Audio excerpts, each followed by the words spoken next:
Cold war सिर्फ weapons की लड़ाई नहीं थी, आगे बढ़ने की लड़ाई नहीं थी, बैटल नहीं था, ये आइडियोलॉजिकल बैटल भी था, जिसमें अमेरिका को बिलीव था कैपिटलिज्म पॉलिसीज पे और यूएसएसआर को बिलीव था कम्युनिज्म पॉलिसीज पे। यूएस की कैपिटलिज्म पॉलिसीज क्या है, यूएसएसआर की कैपिटलिज्म पॉलिसीज क्या है, मैं आपको बताता हूँ। कैपिटलिज्म पॉलिसीज में गवर्नमेंट इंटरवेंशन बहुत ही लेस था, जिसमें क्या होता था गवर्नमेंट को सिर्फ टैक्स देना होता था और प्राइवेट ऑनर्स, फैक्ट्रीज, इंडस्ट्रीज ये सारे अपने अपने काम कर सकते थे विदाउट एनी रिस्ट्रिक्शंस।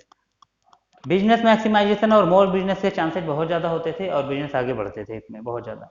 और प्राइवेट सिस्टम था सारा कुछ, जिसमें ऑनर अपने अपने डिसीजन लेते थे, कॉस्ट का प्रोडक्ट का अपने हिसाब से कॉस्ट रख सकते थे, लेबर कॉस्ट अपने हिसाब से डिसाइड कर सकते थे, और कोई भी स्टेप जो है गवर्नमेंट के कंट्रोल में नहीं था। सारे सिस्टम और डिसीजन जो है वो प्राइवेटाइजेशन थे और कंपनी के ऑनर्स को लेने होते थे। इसमें क्या होता था कि बिजनेस ग्रो के चांसेस बहुत ज़्यादा होते थे, क्योंकि बिजनेस ऑनर्स को डिसीजन लेने होते थे इसमें, राइट।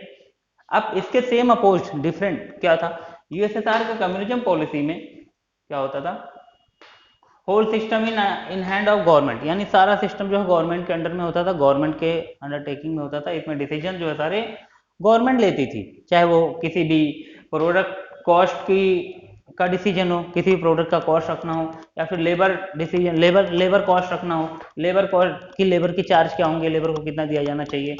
और इसमें सारे कंपनी के डिसीजन जो है वो गवर्नमेंट के अकॉर्डिंग लिए जाते थे। टैक्स के साथ साथ गवर्नमेंट टैक्स भी लेती थी, साथ में सारे डिसीजन भी वो प्राइवेटाइजेशन सिस्टम के अपने हिसाब से ही लेती थी। मतलब पूरी तरीके से क्या होता था, यहाँ पे गवर्नमेंट का ही सिस्टम चलता था, प्राइवेटाइजेशन बिल्कुल था ही नहीं, ठीक है। बट इसमें पूरी तरीके से प्राइवेटाइजेशन था, जितने भी डिसीजन थे कंपनी के ऑनर्स को लेने होते थे, फैक्ट्री और इंडस्ट्रीज के ऑनर्स को लेने होते थे, जिससे क्या होता था कि बिजनेस ग्रोथ के चांसेस ज्यादा हो जाते थे, ठीक है।